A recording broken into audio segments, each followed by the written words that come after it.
Sejarah penemuan senjata api berasal dari perkembangan teknologi bahan peledak, khususnya bubuk mesiu, yang pertama kali ditemukan di Tiongkok pada abad ke-9. Penemuan ini adalah titik awal penting dalam evolusi senjata api, yang kemudian memicu perkembangan berbagai jenis senjata hingga zaman modern. Simak selengkapnya di Ensiklopedia Halaman Tengah, ilmu pengetahuan yang tidak terbatas pada bahasa dan akal.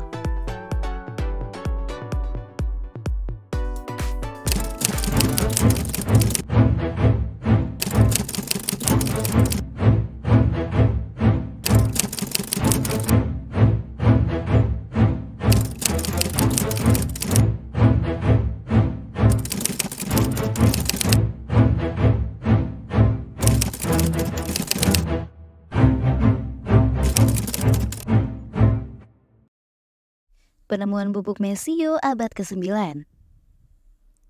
Mesiu pertama kali ditemukan di Tiongkok selama dinasti Tang 618 sampai 907 Masehi. Para alkemis Tiongkok saat itu sedang mencari ramuan keabadian melalui eksperimen dengan berbagai bahan kimia. Meskipun mereka tidak menemukan ramuan tersebut, mereka secara tidak sengaja menciptakan mesiu, campuran yang sangat mudah terbakar dan eksplosif. Campuran ini terbuat dari kalium nitrat, sulfur, dan arang. Catatan paling awal tentang penemuan mesiu tercantum dalam teks Tionghoa abad ke-9 yang dikenal sebagai Zhenyuan Mian Dao Youli sekitar tahun 850 Masehi, di mana para alkemis menggambarkan bahan yang sangat mudah terbakar ketika dicampur dan dipanaskan. Bubuk mesiu adalah campuran dari 3 bahan utama. Yang pertama yaitu kalium nitrat. Zat ini bertindak sebagai oksidator, memungkinkan bahan lain untuk terbakar dengan cepat bahkan dalam ruang tertutup. Yang kedua ada sulfur. Ini membantu mempercepat pembakaran dan membuat campuran lebih mudah dinyalakan. Yang ketiga ada arang, sumber utama karbon yang terbakar dan menghasilkan gas yang memberikan kekuatan ledakan mesiu. Campuran ini menyebabkan reaksi kimia cepat yang menghasilkan panas, gas, dan ledakan saat dibakar dalam ruang tertutup. Setelah penemuan bubuk mesiu, orang-orang Tiongkok mulai mengeksplorasi potensinya dalam berbagai cara. Pada awalnya, mesiu digunakan terutama untuk kembang api dan pertunjukan hiburan. Kembang api memiliki signifikasi spiritual dan ritual dalam budaya Tiongkok untuk mengusir roh jahat dan merayakan acara besar. Tak lama kemudian, militer Tiongkok menyadari potensi mesiu sebagai senjata. Pada abad ke-10, mereka mulai menggunakan bubuk mesiu untuk membuat senjata primitif seperti bom tangan atau granat, panah api, panah dengan pelontar roket yang diledakkan menggunakan mesiu, meriam sederhana, tabung logam yang diisi mesiu dan proyektil, serta flamethrower, alat yang menyemburkan api ke arah musuh. Teknologi mesiu mulai menyebar dari Tiongkok ke seluruh dunia melalui berbagai jalur, termasuk perdagangan dan peperangan. Pada abad ke-13, teknologi mesiu menyebar ke dunia Islam. Bangsa Mongol yang menaklukkan sebagian besar Asia memainkan peran penting kunci dalam penyebaran ini. Pada abad ke-13 dan 14, mesiu dan senjata berbasis mesiu mulai dikenal di Eropa. Bangsa Eropa mengadopsi teknologi ini dan mulai mengembangkannya menjadi senjata api dan meriam yang lebih canggih.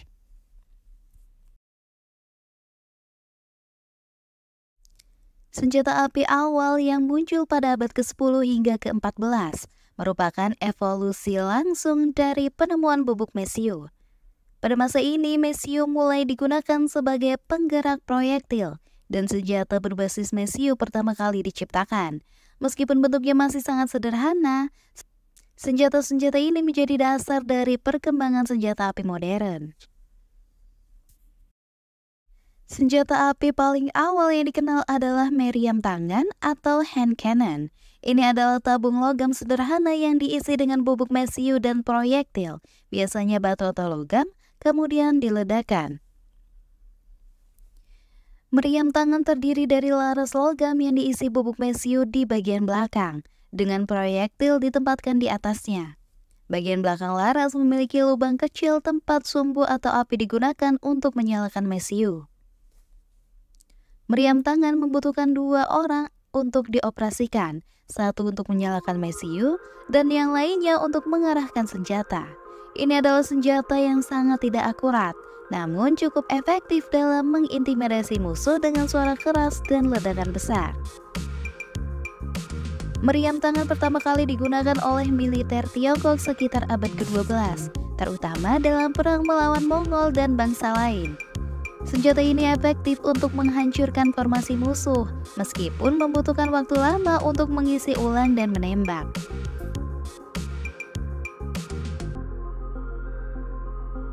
Pengembangan meriam skala besar yang lebih canggih terjadi selama abad ke-13. Meriam awal ini digunakan dalam penggempuran dan pertempuran besar. Bangsa Mongol memperkenalkan teknologi meriam di wilayah barat, termasuk dunia Islam dan Eropa.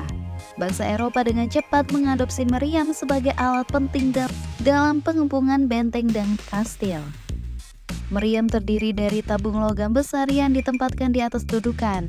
Bubuk mesiu diisi di bagian belakang, diikuti oleh proyektil besar, biasanya berupa batu atau bola besi.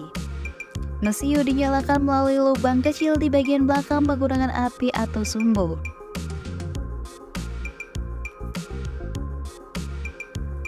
Teknologi mesiu menyebar dari Cina Timur Tengah pada abad ke-13. Bangsa Mamluk di Mesir dan Kesultanan Utsmaniyah mulai menggunakan meriam dalam pertempuran, terutama dalam pengepungan kota. Meriam Utsmaniyah yang besar digunakan secara efektif dalam penaklukan Konstantinopel pada tahun 1453. Di Eropa, senjata berbasis mesiu pertama kali digunakan pada abad ke-14. Bangsa Eropa dengan cepat mengembangkan variasi senjata api, terutama meriam dan senapan sederhana. Salah satu senjata paling awal di Eropa adalah bombard, sebuah meriam besar yang digunakan untuk meruntuhkan dinding benteng. Perkembangan senapan lontak abad ke-15. Pada abad ke-15, perkembangan senapan lontak atau arkobus merupakan salah satu tonggak penting dalam sejarah senjata api. Arkobus adalah senjata api bahu pertama yang lebih portable, memberikan fleksibilitas baru bagi infanteri. Perkembangan senjata lontak ini membawa perubahan besar dalam taktik militer, memicu era di mana senjata api mulai menggantikan senjata tradisional seperti busur panah dan tombak. Arkobus pertama kali muncul di Eropa pada pertengahan abad ke-15.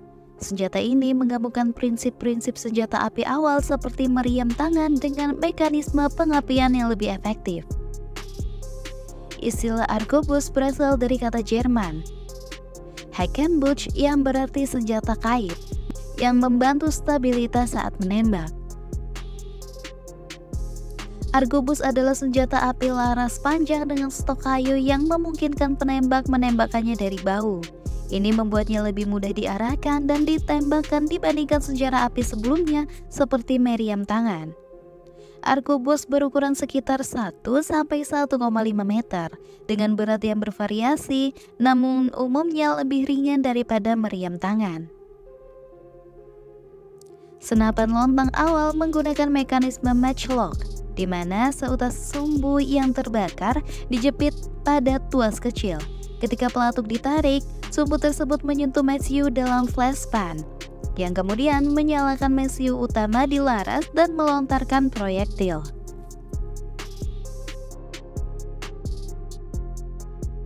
Senapan lontak digunakan oleh infanteri, dengan penggunaannya mempengaruhi taktik militer pada abad ke-15.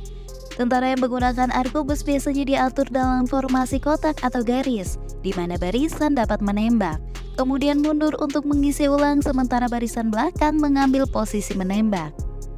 Pada awalnya, senapan lontang tidak menggantikan sepenuhnya senjata tradisional. Pasukan yang dilengkapi dengan arkobus biasanya bertarung bersama tombak atau halberd, kapak panjang, di mana penembak jarak jauh memberikan tembakan awal sebelum infanteri berat terlibat dalam pertempuran jarak dekat. Arkebus mulai penurunan peran kavaleri berat dan kesatria dalam peperangan Eropa.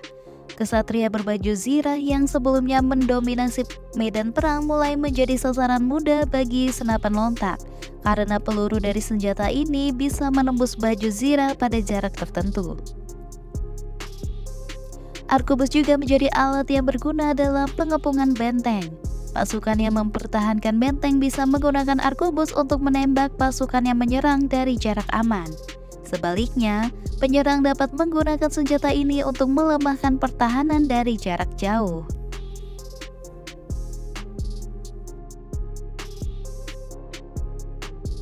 Senapan lontar dengan cepat diadopsi oleh militer Spanyol dan Portugis yang menggunakannya dalam pertempuran melawan bangsa-bangsa lain di Eropa dan dalam eksplorasi kolonial mereka. Salah satu penggunaan penting adalah oleh tentara Spanyol dalam pertempuran Pavia 1525, di mana mereka berhasil mengalahkan tentara Prancis yang lebih tradisional berkat penggunaan arkebus. Teknologi senjata api Eropa termasuk arkebus juga menyebar ke Timur Tengah dan Asia Timur. Kesultanan Utsmaniyah misalnya menggunakan arkebus dalam kampanye militer mereka, dan senjata ini memainkan peran penting dalam penaklukan mereka. Arkebus tiba di Jepang pada tahun 1543 melalui pedagang Portugis. Senjata ini diadopsi dengan cepat oleh para daimyo, panglima perang Jepang selama periode Sengoku, yang sedang mengalami konflik berkepanjangan. Penggunaan arkebus di Jepang berkembang pesat dengan produksi lokal dan modifikasi yang membuatnya lebih efektif dalam pertempuran Jepang. Matchlock, flintlock, dan kunci percik abad ke-16 sampai 17. Pada abad ke-16 hingga 17, teknologi senjata api terus berkembang dengan diperkenalkannya berbagai mekanisme pengapian yang mencakup matchlock, flintlock, dan kunci percik atau percussion lock. Setiap inovasi ini memberikan peningkatan signifikan dalam keandalan, kemudahan penggunaan, dan efektivitas senjata api. Berikut ada penjelasan masing-masing mekanisme pengapian tersebut. Yang pertama yaitu matchlock, adalah mekanisme pengapian senjata api pertama yang digunakan secara luas, terutama pada senapan lontar atau arkebus. Teknologi ini pertama kali muncul di Eropa pada abad ke-15 dan digunakan secara luas hingga akhir abad ke-17. Senjata matchlock menggunakan sumbu yang terbakar, biasanya berupa tali katun yang diredam dalam bahan kimia untuk menyalakan mesiu di dalam flashpan. Sumbu dijepit pada penjepit kecil yang disebut serpentin. Ketika pelatuk ditarik, serpentin akan menurunkan sumbu yang menyala ke dalam flashpan yang berisi mesiu.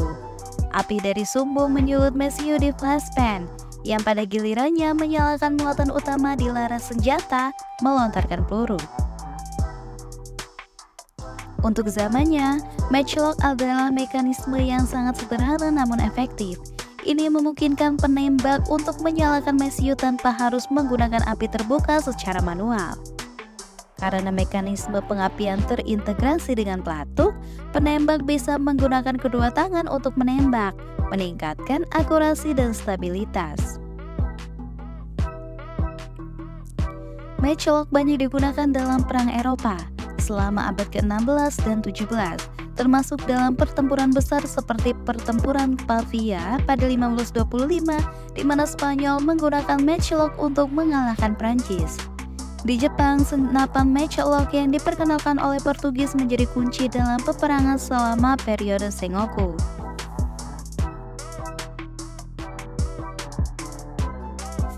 Flintlock, kunci batu api. Flintlock adalah inovasi signifikan yang menggantikan matchlock pada akhir abad ke-17. Flintlock digunakan hingga abad ke-19, baik dalam militer maupun perburuan. Mekanisme flintlock menggunakan sepotong batu api, flint, yang dipegang dalam penjepit pada pelatuk atau hammer. Ketika pelatuk ditarik, batu api tersebut menghantam plat baja kecil yang disebut frizen. Tumbukan ini menghasilkan percikan api yang menyulut mesiu di flashpan, yang kemudian memicu muatan utama di laras senjata. tidak memerlukan sumbu yang terbakar seperti matchlock, sehingga lebih mudah digunakan dalam kondisi cuaca yang beragam, tidak bergantung pada sumbu yang harus selalu menyala. Mekanisme flintlock memungkinkan pengapian yang lebih cepat dibandingkan dengan matchlock, sehingga lebih efektif di medan perang.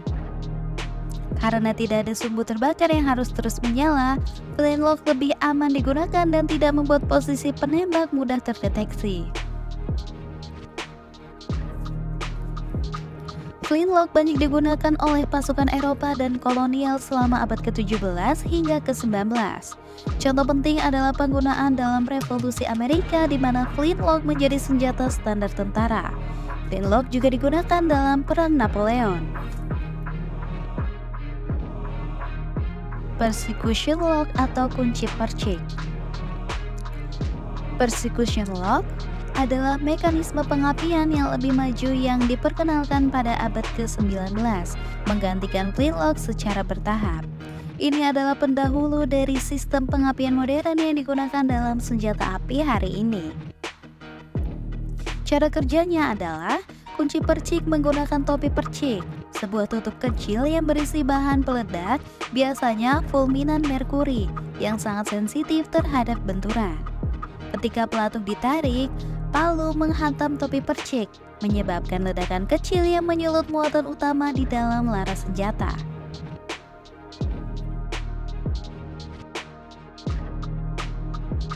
Perkembangan senjata api modern abad ke-19 dan abad ke-20. Perkembangan senjata api modern pada zaman ini mencerminkan kemajuan teknologi yang pesat dalam hal desain, daya tarik, keandalan, dan efisiensi. Inovasi-inovasi ini secara dramatis mengubah cara perang dilancarkan, mempengaruhi taktik militer, serta memberikan dampak besar pada konflik global seperti Perang Dunia I dan II. Abad ke-19 merupakan masa di mana revolusi industri menciptakan perubahan besar dalam teknologi manufaktur, termasuk produksi senjata api. Mesin-mesin baru memungkinkan senjata diproduksi dalam skala besar dengan presisi yang lebih tinggi. Selain itu, bahan-bahan baru seperti baja yang lebih kuat menggantikan besi sebagai bahan utama untuk laras panjang. Salah satu inovasi terbesar dalam senjata api abad ke-19 adalah pengembangan katrit logam. Sebelum penemuan katrit, senjata api harus diisi secara manual dalam mesiu, peluru, dan wading atau penghalang secara terpisah. Katrit menggabungkan peluru, mesiu, dan tutup percik menjadi satu unit, yang membuat pengisian lebih cepat dan efisien. Pistol revolver Colt pada 1836 yang dibuat oleh Samuel Colt adalah salah satu senjata pertama yang menggunakan sistem katrit dengan ruang peluru berputar, meningkatkan kemampuan untuk menembak beberapa kali tanpa harus mengisi ulang setiap tembakan. Senapan jarum dan senapan breech loading. Senapan jarum Dreyse pada 1841. Pada pertengahan abad ke-19, senapan jarum Dreyse yang dikembangkan di Prusia menjadi salah satu senjata api pertama yang menggunakan pengisian peluru dari belakang. Senapan ini menggunakan katrit keras yang mengandung peluru dan mesiu, serta jarum panjang untuk menyalakan muatan dari belakang. Breech loading rifle. Pengisian senjata dari belakang atau breech loading menjadi standar baru dalam senjata api, menggantikan metode pengisian dari moncong. Pengisian dari belakang lebih cepat dan lebih aman karena penembak tidak perlu lagi berdiri untuk mengisi senjata, mengurangi paparan terhadap serangan musuh. Senapan silinder Enfield pada 1866 dan senapan Martini Henry pada 1871 adalah senapan breech loading yang terkenal di Inggris. Senjata bolt action menjadi terobosan penting pada abad ke-19. Senapan ini menggunakan mekanisme baut untuk membuka dan menutup ruang peluru, memungkinkan pengisian ulang yang cepat setelah setiap tembakan. Senapan bolt action menjadi standar bagi banyak angkatan bersenjata di seluruh dunia. Contoh paling terkenal adalah Mauser Gue pada 98 dari Jerman, Lee Enfield dari Inggris, dan Mosin Nagant dari Rusia. Senapan bolt action memainkan peran penting dalam Perang Dunia I, 1914 sampai 1918. Senapan ini sangat andal dan akurat pada jarak jauh, membuat mereka ideal untuk perang parit, di mana tembakan jarak jauh sering dilakukan. Meski lambat dalam hal tembakan beruntun, mereka unggul dalam presisi dan daya tembak. Perang Dunia I juga menandai debut penggunaan senapan mesin secara luas secara Maxim Gun dan Vickers Gun. Senjata ini menggunakan mekanisme otomatis yang memungkinkan tembakan beruntun dengan kecepatan tinggi, mengubah dinamika peperangan dengan menciptakan medan yang sulit bagi infanteri.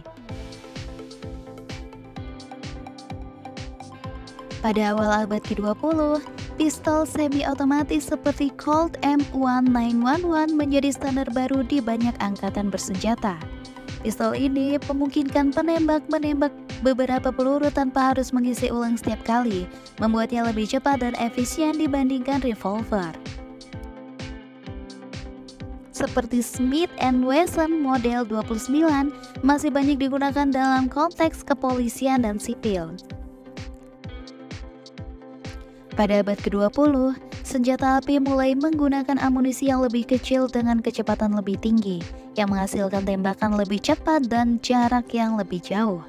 Cartridge seperti 5.56 x 45 mm NATO dan 7,62 x 39 mm menjadi standar untuk senapan serbu modern.